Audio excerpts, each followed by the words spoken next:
বহু প্রত্যাশার একটা নির্বাচন হয়েছে। নির্বাচনের ফলাফল নিয়ে আজকে আমরা কোনো কথা বলবো না, কিন্তু আমরা বুক ভরা আশা নিয়ে এই সংসদে এসেছি। যে এই সংসদ জুলাই শহীদদের রক্তের উপর দাঁড়িয়ে আছে। আমরা অনুরোধ করেছিলাম যে এই সংসদে যারা ফ্যাসিস্ট সরকারের দূষর ছিল, যারা খুনের সহযোগী ছিল, তারা কেউ যেন এখানে কোনো বক্তব্য রাখতে না পারে। এই প্রেসিডেন্ট তিনটা কারণে অপরাধী, যার বক্তব্য এই মহান সংসদে আমরা শুনতে পারি না। প্রথম কারণ হচ্ছে তিনি সমস্ত খুনের সহযোগী ছিলেন। তার আমলে যে খুনগুলো হয়েছে, একটা খুনের বিরুদ্ধেও তিনি শাসক গোষ্ঠীর প্রতিবাদ করেন নাই। সেই খুনে তিনি কোনো ব্যবস্থা গ্রহণ করেন নাই। প্রেসিডেন্ট রাষ্ট্রের অভিভাবক হিসাবে তিনি জঘন্য অপরাধ করেছেন রাষ্ট্রের নাগরিকদের প্রতি। দ্বিতীয় কারণ ছিল, আপনারা জানেন, আগস্ট মাসের 5 তারিখ 24 সালে তিনি জাতির উদ্দেশ্যে ভাষণ দিয়েছেন। সেই ভাষণে তিনি বলেছিলেন যে তৎকালীন ফ্যাসিস্ট প্রধানমন্ত্রী পদত্যাগ করেছেন এবং তিনি তা মঞ্জুর করেছেন। পরবর্তী পর্যায়ে আপনারা দেখেছেন, দুইটা মিডিয়ার সাথে সাক্ষাৎকার দিতে গিয়ে তিনি তা অস্বীকার করেছেন। নতুন গল্প সামনে নিয়ে এসেছেন।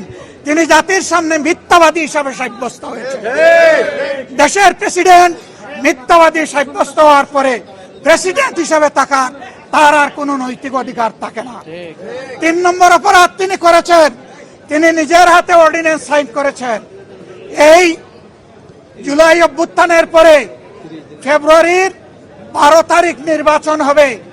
নির্বাচনের পরে যারা নির্বাচিত হবেন তারা 2টা ক্যাপাসিটিতে নির্বাচিত হবেন। তারা সংস্কার পরিষদের সদস্য হিসাবে নির্বাচিত হবেন এবং তারা একই সাথে সংসদ সদস্য হিসাবে নির্বাচিত হবেন। একই দিনে উভয় শপথ একই ব্যক্তি পড়াবেন। অত্যন্ত দুঃখের বিষয়, সেই শপথ দুটো আমরা নিলেও সরকারি দল নেয়নি। তার প্রথম দায়িত্ব ছিল গেজেট প্রকাশের 30 দিনের ভিতরে সংস্কার পরিষদের অধিবেশন ডাকা। তিনি সেই অধিবেশন ডাকেন নাই। গণভোটে হার পক্ষে ভোট দিয়েছে 70% মানুষ। তিনি 70% জনগণকে, দেশবাসীকে অপমান করেছেন। এখানেও তিনি অপরাধ করেছেন। এই 3 অপরাধের কারণে আমরা তার ভাষণ শুনতে চাইনি এবং আমরা সরকারি দলকেও অনুরোধ জানিয়েছিলাম, স্পিকার মহোদয়কে অনুরোধ জানিয়েছিলাম তাকে যেন ভাষণ দিতে দেওয়া না হয়। তারা আমাদের কথা গ্রাহ্য করেন নাই।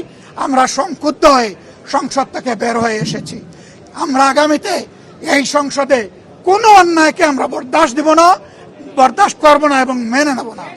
আমরা জনগণের স্বার্থের পক্ষে লড়াই করে যাব, অধিকারের পক্ষে লড়াই করে যাব। প্রিয় দেশবাসী, আমরা আপনাদের সাথে আসছি, আপনাদের অধিকারের পক্ষে আছি, আপনাদের রায়ের প্রতি আমাদের সম্মান আছে। আমরা আছি আপনাদের সাথে, আপনারাও থাকবেন আমাদের সাথে। সাংবাদিক বন্ধুগণ, আপনাদেরকে ধন্যবাদ। গত 1.5 বছর এই রাষ্ট্রপতি 133টা অধ্যাদেশ জারি করলো, তার সঙ্গে জারি হলো। সেই অধ্যাদেশের জুলাই সনদে জারি আছে। সেই ব্যাপারে তো আপনারা কোনো বক্তব্য দেন? আমরা দফায় বক্তব্য দিয়েছি। আমরা মূল জায়গায় বক্তব্য দিয়েছি। ধরে একটা করে বক্তব্য দেওয়ার কোনো দরকার নাই। আমরা তার নৈতিক বৈধতা বহু আগে অস্বীকার করেছি, প্রত্যাখ্যান করেছি। আপনি তো বলেছেন, আপনি কিছু বলেছেন। অবশ্যই আমরা যাব।